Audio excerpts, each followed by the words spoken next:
Hey guys, welcome back to another video. I hope you are having an incredible week so far. So I've been getting a lot of questions about how to edit great photos on your phone just using your phone. So no external apps or anything like that, just your phone and a photo. How can you make it look amazing? That's what I'm gonna go over right now. So I'm gonna be showing you how to turn this photo into this one with just using your phone and the apps that you can get for your phone. So if you don't know already, there's an amazing app called Snapseed, which is the app that I'm going to be using today because, in my opinion, it is the best mobile phone photo editing app in the game. It is absolutely incredible. Some of the stuff you can do in it is ridiculous. So that's the Snapseed icon if you didn't know already. If you want to go and download it, pause the video. So I've got the photo up in Snapseed right now. So what you want to do first, I'm not the best with editing on mobile phones. I use my laptop for editing, and it's a bit different the way that you edit. But what I love to do with Snapseed, don't judge me, is I love to start with one of the looks that they have.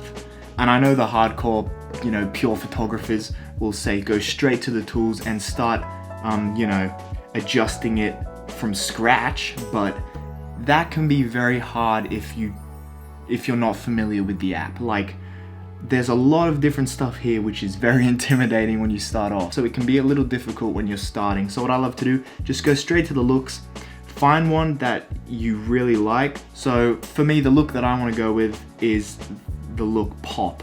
So basically the difference is it just brings out the colors a little more. If you can see the difference there between the normal one and the Pop look, it just brings out some of the colors, especially with all the rainbow and stuff that's in the photo. It'll really bring it out and just be a good starting point for the rest of the edit. So what next we want to do is we want to click the tick there, so that's applied now.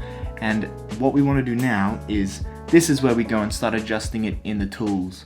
So the first thing I like to do is just go to Tune Image and then click this button, and you've got all your basic, dials that you can play with. You've got your brightness, which for this photo I might bump up a little bit because we're going to bring down the shadows in a bit. So brightness up a little bit, contrast, might just play with this till you get something you like. I might bring the contrast up as well, looks kind of moody. And saturation, might want to bring that up quite a little, not too much, just a little bit, just enough so you can get the real pop of the rainbow stairs, stuff like that. And I might skip ambience. Ambience is a little advanced. Even I'm not too sure exactly how to describe what it does, but you can see how it kind of makes a bit of a difference. It's kind of like the contrast dial. So I might just pop that a little bit down. I just go off my eyes and what my eyes see. If I don't know what a dial does, I'll just mess around with it, see what it actually does, and then just mess around until you get something you like. That's my favorite way of doing it, even though I don't know technically what it does. So highlights next, I might just bring the highlights up a tiny bit as well, which is always great. And now, what is left in the tune? Shadows, that's what we're gonna do. So what we're gonna do is we're gonna bring the shadows down, not too far though, where it becomes like proper black. We don't want that. And so moving on to warmth, what we can do here, it's just pretty much your, white balance. If you want it more blue, if you want it more, yellow. But for me, because the photo itself was taken and it was quite blue, the original was quite blue. So what I'm gonna do is I'm gonna drag it all the way over to the warm side, and you can see it kind of restores the natural colors of it, but it makes it a lot more vibrant and looks a lot better than just normal. You can see that straight off the bat, and it's just incredible.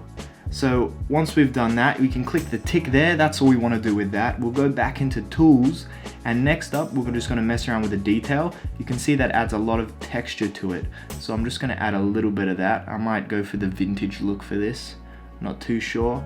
It's all about messing around pretty much. See, you just go into portrait, you can go to face smoothing to see what that kind of does. I don't really like that effect, so I'm just going to X out of that.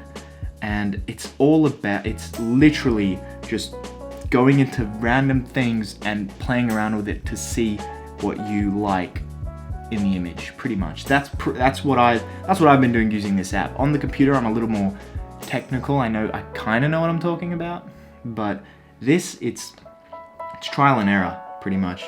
A really good one that I absolutely love, not even some desktop editors have, is this expand tool.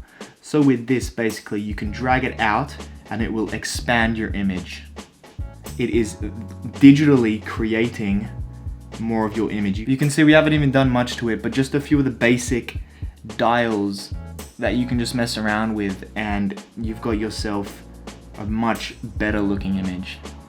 All edited on phone. Let's export this out, shall we? Look at that, it's going through, just exporting everything.